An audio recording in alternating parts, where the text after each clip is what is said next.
She found a rusted key in her father's toolbox. It opened a barn sealed since 1959. What she discovered inside wasn't just a family's past. It was a choice that would redefine her future and force her to decide what the word home truly meant. If you've ever felt like you were starting over with nothing but ghosts at your back, I think you'll understand this story. Do me a favor and hit that subscribe button, because this is a place for people who have had to find their own way, and we're all in it together. The box was the color of a faded bruise. It sat on polished linoleum in the administrative office, a dented metal rectangle holding the entirety of my inheritance.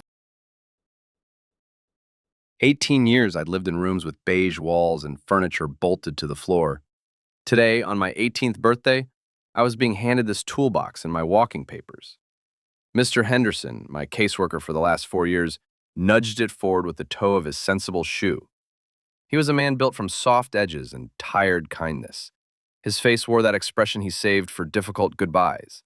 Professional sympathy blended with genuine regret.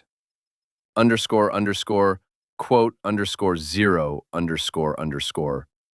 I stared at it. Not at Mr. Henderson, not at the release forms on his desk, at the box. Heavy duty, the kind a mechanic or carpenter might use, rusted clasp, the faint lingering scent of oil and sawdust reaching me from across the room. My father. I had 2 faded photographs of him and a collection of state-sanctioned narratives. He was a transient, a handyman, a man who couldn't stay put. He'd signed over his rights when I was 3 and died in a construction accident when I was 10. The stories never quite lined up, but they all ended the same way, with me alone. Quote 1. The words came out small and thin, the kind of voice you use when you're trying not to let it shake. I'm afraid so, he said gently. He slid a thick manila envelope across the desk. This, too. It's the deed to a piece of property he owned, out in a town called Havenwood. It's not much, Alara. The social services report says the house is uninhabitable. Condemned, most likely. But it's in your name now. He sighed, the sound of paperwork and bureaucracy. You have 90 days to pay the back taxes, about $2,000. Otherwise, the county seizes it and auctions it off. Honestly, letting it go might be the smartest move. There's a standing offer from a local developer, $5,000. It's not a fortune, but it would be a start for you. A start. I thought about the $112 on the state-issued debit card in my pocket. $5,000 felt like a fortune. A bus ticket to anywhere. A security deposit. A few months of not having to look over my shoulder. The sensible choice. But the property, this worthless, forgotten patch of dirt, was the only other thing besides the toolbox with his name on it. The only other thing that was mine. I picked up the toolbox. The metal handle was cold and solid in my grip. It felt real, substantial, a weight against the lightness of my own existence. I could feel the slide and clatter of its contents inside. I'll think about it, I said. My standard answer for anything I didn't want to discuss. Back in my room, the one I had to clear out by 5 in the evening, I set the box on the stripped mattress. The institutional quiet of the group home pressed in around me. For years I dreamed of this day, freedom. Now that it was here, it felt less like an open door and more like being shoved off a cliff. I ran my fingers over the rusted clasp. It wasn't locked. With a screech of metal on metal, I lifted the lid. The smell hit me again, stronger now. Motor oil, damp earth, and something else. Something faintly like old paper. Inside was a mess of carefully organized chaos. Wrenches and screwdrivers nestled in fitted slots. Mismatched sockets rattling in a tray. But underneath a grease-stained rag, I found a small velvet pouch. The kind meant for jewelry. My breath caught. I'd never imagined my father as someone who would own anything delicate. Inside the pouch wasn't a ring or a watch. It was a single, heavy, old-fashioned key. Iron, dark and pitted with rust. An ornate circular head and a complex toothed bit. The thing looked like it belonged to a cathedral door, not a mechanic's chest.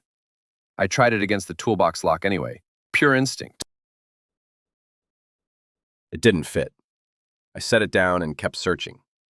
Nothing else personal remained inside. No photographs, no handwritten words, just tools. The anonymous instruments of labor, silent and impersonal. And this key, it was the only object in the entire box without an obvious function. A question hanging in dead air.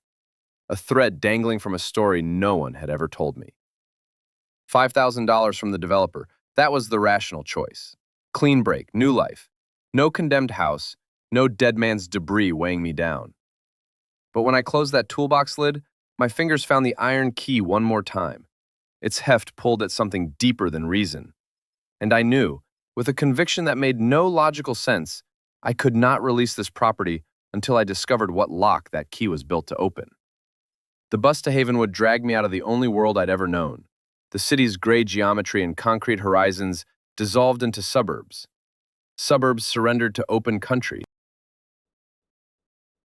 For hours, I watched corn and soybean fields slide past the glass, interrupted by clusters of dark trees and the occasional farmhouse sagging under its own age. A landscape I'd only encountered in photographs. The air pushing through the bus vents tasted recycled, stale, dead. Then we stopped at a crossroads. Nothing there but a gas station and a diner. I stepped off and inhaled for what felt like the first time in my life. Wet earth, fresh-cut grass, rain approaching from miles away. The air was dense and clean, and my lungs expanded like they'd been waiting for permission. I bought a lukewarm coffee inside, and the man at the register, thin, weathered, eyes that had seen plenty, asked where I was going. When I said the old Miller place, something shifted in his face. "Haven't heard that name in a long time," he said, voice low. "Place been sitting empty for years. You family?" I nodded. Didn't want to unpack the complicated truth for a stranger. Quote 8, he said, sliding my change across the counter. Quote 9, the words carried weight. Pity and curiosity braided together. The bus left me at the town's edge, a sleepy arrangement of brick facades and wide streets that barely whispered with life. Mr. Henderson's directions took me down the main road, which narrowed into a county lane, which crumbled into gravel. 2 miles on foot. The heavy toolbox knocked against my thigh with every step. My duffel bag, everything I owned, hung from my shoulder. Gravel turned to dirt. Dirt flanked by a wild sea of weeds and flowers that had forgotten anyone ever planted them. Then I saw it. A rusted mailbox leaning on its post. The name Miller, almost invisible beneath lichen and corrosion. Beyond it, a rutted driveway vanished into a wall of trees. My pulse slammed against my ribs. This was it. My father's land. My land. I pushed through a curtain of low-hanging branches and stepped onto the property. Uninhabitable was generous. The house was a corpse. Its roof bowed in the center like a spine that had finally given up, windows boarded or broken. The porch tilted sideways on wood gone gray and soft with rot. Nature was consuming it, vines scaling the walls, young trees punching through the steps, exactly as worthless as they'd promised. Despair hit me like cold water, sudden and sharp. The developer's $5,000 was more than this wreck deserved. It was charity. I should have taken it. I should be on a bus heading somewhere real, not standing in a grave. I dropped my bags on the remnants of that porch and stood still. Insects buzzed. Leaves shifted in the wind. A silence lived here, older and heavier than anything the city had ever produced. Defeated, I decided to walk the property's edge, see the full measure of what I'd inherited before calling the developer to surrender. The land stretched farther than I'd guessed. Several acres of tangled woods and wild meadow. I came around a dense stand of oaks, and there it was, a second structure, a barn, massive. Unlike the house, it had endured the years with something like defiance. Dark, weathered wood, a gambrel roof still holding its line against the sky, straight and proud. Its main doors were enormous, sealed shut by a thick wooden beam and bolts fused solid with rust. It looked less like a barn and more like a vault. It stood there majestic and terrifying, a silent colossus presiding over the house's slow collapse. I circled its base, dragging my palm along rough, splintering wood. On one side, nearly swallowed by wild lilac gone feral, was a smaller door, human-sized, built from the same dense timber and fastened with a padlock thick as my fist. Old iron, crusted in a skin of orange rust. but its shape, that ornate circular face, I recognized it immediately. The same design as the head of the key from my father's belongings. My breath caught. I dug into my pocket with clumsy fingers, pulled the key free, hands shaking. It looked ancient, a relic, something pulled from a different century. I held it up to the lock, and the match was undeniable. Perfect. The key scraped into the mechanism, dry and resistant, stiff from decades of stillness. For one terrible moment, nothing. It refused to turn. I braced my shoulder against the door, threw my weight into it, jaw clenched tight. Davies's offer flickered through my mind. $5,000, a clean break, no mysteries, no rusted locks, no crumbling houses, just money and a future with clear edges. But that key in my hand, the way it fit this impossible lock like the two had been waiting for each other across years, that was a connection, a deliberate message. My father had kept this key separate from every other tool he owned, wrapped in velvet, hidden with intention. He wanted it found. One last desperate push. A deep groaning crack split the silence as decades of frozen rust surrendered. The shackle popped free with a long exhale of released pressure. My hands shook so violently I could barely work it loose. The door was massive. I hauled on the iron handle and it fought back, grinding against its warped frame. I wedged myself through the gap I'd forced open, and the world went dark. Cool. Profound. Total. The air rolled over me thick and motionless. It carried the smell of ancient hay, dry earth, and something harder to name. Time itself, sealed and preserved like a specimen in glass. I stood just inside that threshold, letting my eyes grope for purchase, my heart hammering against a silence so deep it felt like a physical presence. The darkness was near absolute. Thin blades of light sliced through cracks in the walls, sharp as lasers, illuminating spirals of dust that turned slowly in their beams, like stepping into a cathedral built for forgotten things. Gradually, my vision resolved the space. The ceiling vaulted impossibly high, crossed with massive beams where swallows had nested years ago. The main floor stretched wide, filled with ghostly silhouettes of machinery draped in heavy canvas. A hulking mass at center, probably a tractor. Other shapes suggesting plows, threshers, wagons. Everything wore the same uniform gray, a soft dust blanket that rounded all edges and absorbed all sound. A museum of a life interrupted mid-sentence. I moved deeper, each footstep lifting clouds from the wooden boards. The quiet was so complete, I could hear my own breath, my own pulse. It felt deliberate, a space set apart from the world on purpose. In the far corner, away from the machinery graveyard, a small partitioned area, a workstation. Heavy wooden bench pressed against the wall, its surface mapped with the faint silhouettes of tools long since lifted away. Their ghosts remained in the dust. Above it, a pegboard still held a few survivors, a rusted handsaw, a pair of pliers,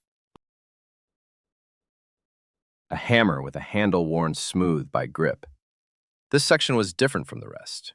The dust layer thinner, the air less ancient. Someone had been here more recently, my father's space. I knew it the way you know a familiar hand on your shoulder in the dark. It carried that same organized utility as his toolbox, that same quiet logic. And there on the workbench, pushed against the wall, a small olive green metal box. The kind used for ammunition or documents that matter. Closed but not locked. My hands, still black with rust from the padlock, trembled as I reached for it. The hinges shrieked in protest as I lifted the lid. Inside, resting on a bed of yellowed cotton, a stack of envelopes bound together with faded twine, addressed to me, for Alara, written in a strong masculine hand, the ink slightly faded but perfectly legible. I lowered myself onto a wooden crate, the metal box resting heavy across my thighs. I couldn't bring myself to open them. These letters belonged to a ghost, a man I'd assembled from fragments, from caseworker footnotes, and my own desperate childhood inventions. Hearing his voice, even trapped in ink, felt like it might destroy the brittle truce I'd built with his absence. But I'd come too far to stop. I untied the twine, lifted the first envelope, dated just after my 16th birthday. My fingers trembled as I unfolded the single page inside. My dearest Alara, it read, if you are reading this, it means I am gone, and it means you are old enough to stand on your own. I hope the world has treated you more gently than I was able to. There are 1,000 things I want to tell you, 1,000 apologies owed, but neither time nor paper can hold them all. The first thing you must understand is that leaving you was the hardest thing I have ever done. They told you I was unfit, unstable, and in some ways they were right, but not for the reasons they believed. I wasn't fleeing responsibility, Alara. I was trying to shield you from it. I had to stop. A sob, thick, raw, violent, ripped through my chest. I pressed the heels of my palms against my eyes, but the tears were already pouring. My whole life, I had carried the story of my abandonment like a stone lodged beneath my ribs. He didn't want me. I was too much trouble. He walked away. Simple. Brutal. A narrative that had shaped every cell of who I became. And in a single paragraph, this letter was ripping it apart. I drew a shaking breath and forced my eyes back to the page. Underscore, underscore, quote, underscore, 12, underscore, underscore. I read the letter a second time, then a third, words dissolving through salt water. I wept for the little girl who believed she was unwanted, for the man who had lived alone with the secret, convinced he was doing right, for the years stolen from us, the conversations we would never share. The grief was physical, a crushing mass behind my sternum. He hadn't abandoned me, he had hidden me, sacrificed his own name, his own life beside me, to hand me something resembling normal. The anger I'd nursed for decades dissolved into a sadness so deep it had no floor. The growl of a car engine climbing the long driveway jerked me back to the present. I wiped my face fast, shoved the letter into the box. My pulse hammered with a different kind of fear now. I pressed my eye to the crack between the barn doors and looked out. A polished black sedan sat near the rotting porch. A man in a crisp suit stepped out, clipboard in hand. He surveyed the condemned house with open contempt. Then his gaze swept the property and lingered on the barn. The developer. He hadn't even waited for me to call. He was here to press his advantage, to corner the orphan he assumed was desperate. The man, Davies, according to the business card he wedged into the front door, represented the easy path. His presence was the choice made flesh. I stayed hidden in that barn until his car vanished down the dirt track, engine noise dissolving into the stillness of the afternoon. My thoughts were chaos. $5,000. The developer's offer that had felt like salvation just hours before now landed like a slap, a bribe, hush money to erase a history I was only beginning to piece together. Selling this land meant selling my father's sacrifice, Samuel Miller's legacy. It meant grabbing cash and disappearing, exactly the way I'd always believed my father had done. An act of erasure. Accepting the simple, brutal story and turning my back on the complicated, painful truth. My father's letter had handed me a different narrative, but that narrative carried weight. The back taxes were still owed. $2,000 remained an impossible number. The house was still wreckage. My future stood on the same knife's edge it had balanced on that morning. The only thing that had shifted was the past. Have you ever been handed a truth so heavy it threatens to crush you, but you know somewhere deep beneath your ribs that you cannot look away? A moment that forces you to discover what you're actually built from. Tell me in the comments if you've ever faced a choice that rewrote who you are. I genuinely believe our stories bind us together, and I read every single one. Now, back to that barn. I knew I couldn't stand there frozen, paralyzed between grief and confusion. My father's words circled through my skull. Look for the place where the work was done, under the bench. The workbench. I turned to face that small, dust-coated workstation, eyes tracing the lines of heavy timber. Old construction. Thick, rough-hewn planks bolted directly into the barn wall. I dropped to my hands and knees. The floorboards pressed cool and gritty against my palms. Dust and damp earth filled my lungs. My fingers swept the boards beneath the bench. Solid, unremarkable, no different from the rest of the floor. But my father's instructions had been specific. Underscore, underscore, quote, underscore 14, underscore, underscore, underscore. I leaned closer, using my phone's flashlight to slice through the gloom. The floorboards directly under the bench, they were different wood entirely. The rest of the barn floor was wide planked pine. These were narrower strips of dark, dense oak, and one of them, closest to the wall, had a tiny notch carved into its edge, almost invisible unless you were looking for it.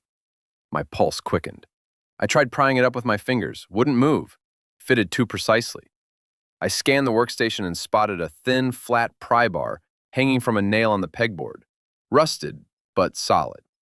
I wedged its edge into the hairline gap beside that notch and leaned my weight backward. The old wood groaned, splinters crumbled free. Nothing gave.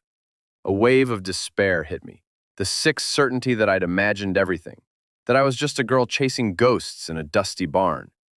I repositioned, found better leverage, threw every pound I had into the effort. A sharp crack. The board's end lifted 2 inches, releasing a breath of stale, ancient air from below. It smelled of deep earth, of secrets kept for decades. I worked the pry bar along the plank's edge until the whole board came free in my hands. Set it aside, peered into the darkness beneath. Not just dirt, a hollow space, a small compartment lined with stone, built directly into the foundation.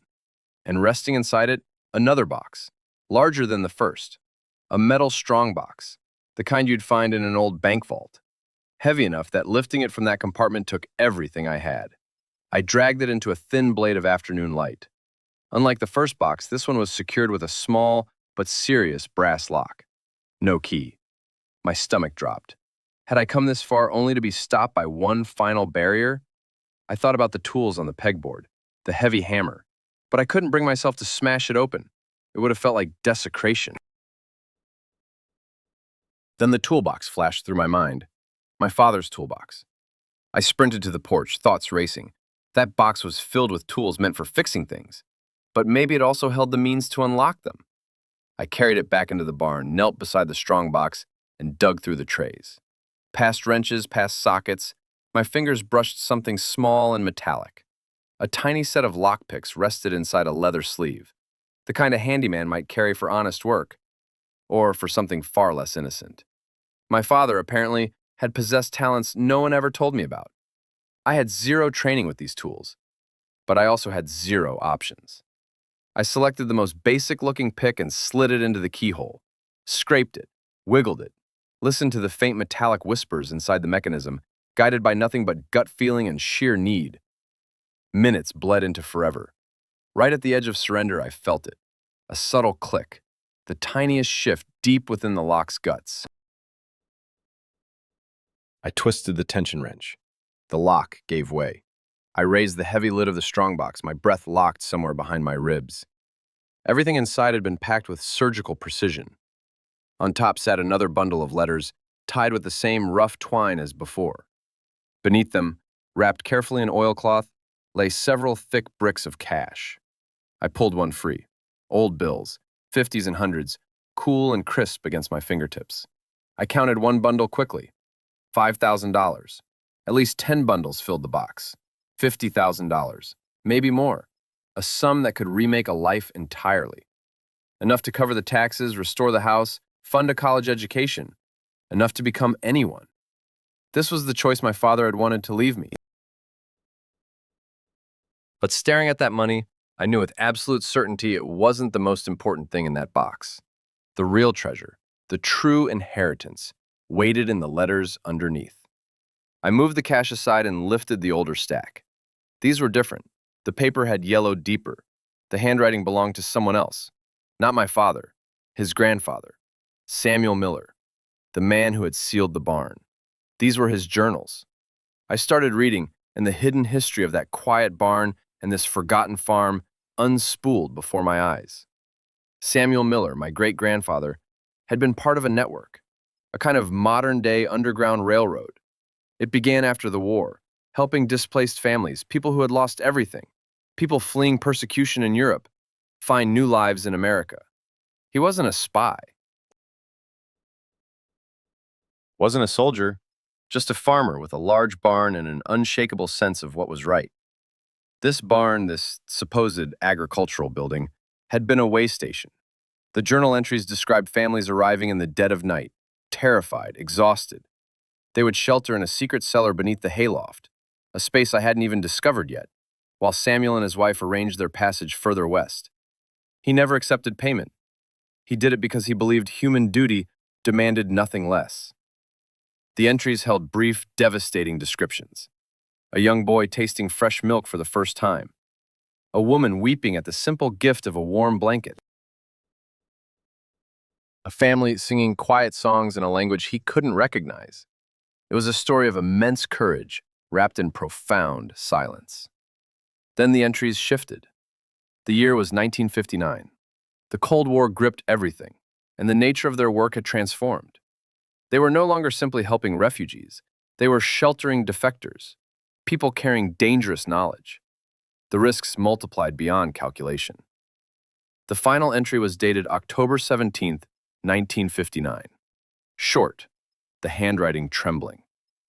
Underscore, underscore, quote, underscore, 15 underscore, underscore. That was it. He had walked away. Locked the door on his life's most important work, to protect his son, my grandfather. The legacy passed down through generations as a silent, dormant secret. My father had found these journals exactly as I had now. He understood the weight of what his grandfather had done. He felt the responsibility that came welded to that knowledge. His own letters, the final few in the pile, explained the rest. He had been slowly, carefully trying to determine what to do with all of it. He felt pulled toward honoring his grandfather's mission, toward using this property for something good again. But he was also terrified. The same dangers that had forced his grandfather to seal the barn, those dangers hadn't simply vanished. And the thought of dragging me into that danger paralyzed him. His last letter was written mere weeks before his death. Alara, it read, I think I found a way. I've been talking to a group, a nonprofit that helps resettle refugee families. The modern equivalent of what my grandfather did. I could donate the property to them, let them turn it into a real sanctuary, a place of new beginnings. It would honor his memory. The money I've saved would be your fresh start, completely separate from all this. Clean. You would have your freedom, and the farm would have its purpose back. I just need a little more time to set it up. I'll see you soon, my girl. I promise. We'll finally have that talk. Everything is going to be all right. He never finished that plan. Death came before he could set it in motion. The choice, the burden, the legacy, all of it fell to me. I sat on the dusty barn floor, letters and journals fanned out around me, the money stacked in a tidy pile. Slats of light through the walls had turned deep gold, the day bleeding out. I was no longer an orphan with nothing. I was the keeper of a secret, the heiress to a legacy built on courage, the recipient of a father's desperate, total love. The choice before me wasn't about selling or keeping land anymore. It was about what I owed to the dead and what I wanted to forge for the living. The air inside the barn cooled as the sun dropped below the horizon, but I didn't move. I sat in the gathering dark, surrounded by ghosts who finally had names. Their stories settled over me, not as weight, but as warmth. For the first time in my entire life, I felt I belonged to something, a thread connecting me to something larger than my own small, lonely orbit. The developer's offer, the sensible path, was now impossible. Selling this land would be like ripping the final chapter from a book I was only just learning to read. It was a sanctuary. My father called it that. My great-grandfather's actions made it so. It had sheltered strangers once. Now it sheltered me. The $50,000 wasn't just a fresh start. It was a toolbox, the means to honor what came before and build what comes next. Thomas Miller's plan had been to give the property away, to shield me from its dangers. But he couldn't have known who I'd become. He couldn't have predicted that the girl raised in the sterile, rootless machinery of the system would hunger for legacy more than a clean slate.